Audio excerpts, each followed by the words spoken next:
আপনি কি জানেন আপনার অথবা আপনার বাচ্চার জন্ম নিবন্ধন সনদ অনলাইন করা আছে কিনা? আজকে আমি আপনাদেরকে দেখাবো যে আপনারা কিভাবে চেক করবেন আপনার জন্ম নিবন্ধন সনদ অনলাইন করা আছে কিনা। এই রকম অনেক ইন্টারেস্টিং ভিডিও আসবে যেগুলো আপনাদের অনেক কাজে লাগবে। এজন্য অবশ্যই আমাদের পেজটিকে ফলো এবং চ্যানেলটিকে সাবস্ক্রাইব করে পাশেই থাকবেন। তো চলুন শুরু করা যাক।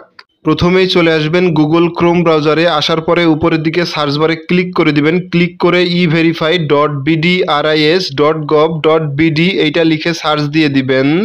এরপর উপরের দিকে থ্রি ডট অপশনে ক্লিক করে দিবেন। ক্লিক করে এইখান থেকে আপনারা ডেস্কটপ সাইটটা অন করে দিবেন।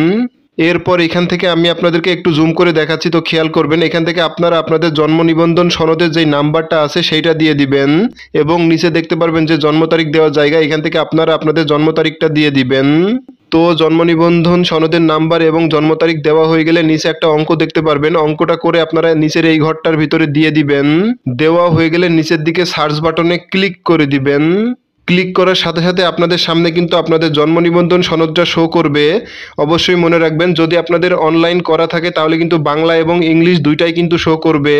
আর যদি অনলাইন না করা থাকে তাহলে কিন্তু শুধুমাত্র বাংলাটা আসতে পারে অথবা কোনো কিছুই আসবে না। তো এখন যদি আপনারা এই অনলাইন কপিটাকে ডাউনলোড করে রাখতে চান তাহলে আপনারা উপরের দিকে থ্রি ডট অপশনে ক্লিক করে দিবেন।